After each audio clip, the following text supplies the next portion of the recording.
আসসালামু আলাইকুম বন্ধুরা, আশা করি সবাই সুস্থ আছেন। বন্ধুরা, মধ্যপ্রাচ্যে আবারও উত্থাল পাতাল পরিস্থিতি। ইরানের শক্তিশালী মিসাইল হামলায় ইসরায়েলের গোয়েন্দা সংস্থা মোসাদের অন্তত ১৯ জন এজেন্ট নিহত হয়েছে, এমনটাই দাবি করেছে বিভিন্ন আন্তর্জাতিক সূত্র। যদিও ঘটনাটি এখনো রহস্যে ঘেরা, তবে গোটা বিশ্বজুড়ে এই হামলাকে কেন্দ্র করে তৈরি হয়েছে ব্যাপক আলোড়ন। আজকের এই রিপোর্টে তুলে ধরব পুরো ঘটনার বিশ্লেষণ। ইসরায়েল ফিলিস্তিন উত্তেজনা নতুন কিছু নয়। ২০২৩ সালের শেষ দিক থেকেই ফিলিস্তিনের গাজা উপত্যকায় ইসরায়েলের কঠোর সামরিক অভিযান আন্তর্জাতিক মহলে তীব্র সমালোচনার সৃষ্টি করে। নারী, শিশু ও বেসামরিক মানুষের হতাহতের ঘটনায় খুব ছড়িয়ে পড়ে বহু দেশে। আর সেই সময় থেকেই ইরান ইসরায়েলের বিরুদ্ধে অবস্থান আরও কঠোর করে তোলে। প্রথম দিকে ইরান পরোক্ষভাবে সহায়তা দিচ্ছিল মিসাইল, ড্রোন ও সামরিক প্রযুক্তি সরবরাহের মাধ্যমে। কিন্তু সময়ের সাথে সাথে পরিস্থিতি এমন পর্যায়ে পৌঁছে যে দুটি দেশ পরস্পরের উপর সরাসরি আঘাত হানতে শুরু করে। সাম্প্রতিক হামলাটি ঘটে গভীর রাতে। ইরানি বাহিনী অত্যাধুনিক ব্যালিস্টিক মিসাইল ব্যবহার করেই ইসরায়েলের অত্যন্ত সুরক্ষিত এলাকা লক্ষ্য করে আঘাত হানে। লক্ষ্য ছিল ইসরায়েলের গোয়েন্দা সংস্থা মোসাদের প্রধান অপারেশনাল কমপ্লেক্স। মিসাইলগুলো এতটাই দ্রুত ও উন্নত মানের ছিল যে ইসরায়েলের বহু প্রশংসিত প্রতিরক্ষা ব্যবস্থা আয়রন ডোম কার্যত নিষ্ক্রিয় হয়ে পড়ে। প্রতিরক্ষা ব্যবস্থা মিসাইলগুলো শনাক্ত করলেও বাধা দিতে ব্যর্থ হয়। এ হামলায় মোসাদের অন্তত ১৯ জন কর্মকর্তা ও ফিল্ড এজেন্ট নিহত এবং আরও শতাধিক ব্যক্তি আহত হয়েছে বলে দাবি করেছে বেশ কয়েকটি আন্তর্জাতিক নিউজ পোর্টাল। ভবনের একটি বড় অংশ ধ্বংস হয়ে গেছে, যার কারণে উদ্ধার কাজে সময় লাগছে।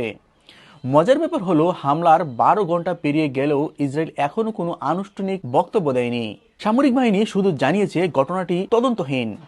তবে রাজনৈতিক বিশ্লেষকরা বলছেন, ইসরায়েল এমন একটি পরিস্থিতির মুখোমুখি যেখানে তারা সরাসরি প্রতিক্রিয়া জানাতে চাইলেও আরও বড় সংঘর্ষের ঝুঁকি তৈরি হবে। প্রধানমন্ত্রী বেনিয়ামিন নেতানিয়াহুর উপর এখন ভীষণ চাপ। সুরক্ষা ব্যবস্থা ভেঙে যাওয়ায় দেশ জুড়ে তীব্র সমালোচনা শুরু হয়েছে।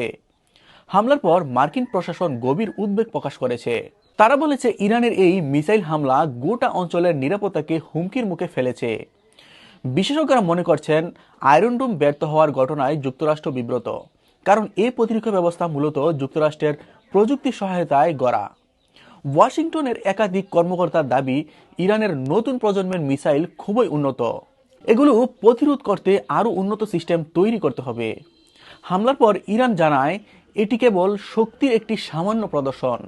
প্রয়োজন হলে ইরান ইসরায়েলের যে কোনো সামরিক গোয়েন্দা স্থাপনায় আরও শক্তিশালী হামলা চালাতে সক্ষম। ইরানি কমান্ডারগণ আরও বলেন, ফিলিস্তিনের নির্যাতিত মানুষের উপর ইসরায়েলের আক্রমণ থামানোর উদ্দেশ্যেই এই বার্তা দেওয়া হয়েছে। বিশ্লেষকরা মনে করেন, ইরান এই বার্তাটি শুধু ইসরায়েলকে নয়, মার্কিন যুক্তরাষ্ট্র ও পুরো পশ্চিমা ব্লককে উদ্দেশ্য করে পাঠিয়েছে। ঘটনার পর বিশ্বব্যাপী নিরাপত্তা বিশ্লেষকরা আশঙ্কা প্রকাশ করেছেন, এই হামলা যদি বড় কোনো পাল্টা হামলার সূচনা হয়, তবে মধ্যপ্রাচ্য আরও ভয়াবহ অস্থিতিশীলতায় পড়তে পারে। অনেকে বলছেন, এটাই হতে পারে একটি পুরোপুরি বৃহৎ আঞ্চলিক যুদ্ধের সূচনা, যা হয়তো পৃথিবীর রাজনৈতিক ভারসাম্যকেও বদলে দিতে পারে। বন্ধুরা, এটি ছিল আমাদের আজকের বিশেষ প্রতিবেদন, যেখানে তুলে ধরা হলো ইরান ইসরায়েলের সংঘাতের নতুন উত্তেজনা ও সম্ভাব্য পরিণতি। ঘটনার ভেতরের ভূ রাজনৈতিক বাস্তবতা আমাদের অনেক কিছু ভাবতে বাধ্য করে। আরও আপডেট পেতে আমাদের সাথেই থাকুন। চ্যানেলটি সাবস্ক্রাইব করে পাশে থাকার অনুরোধ করা হলো। ধন্যবাদ। আসসালামু আলাইকুম।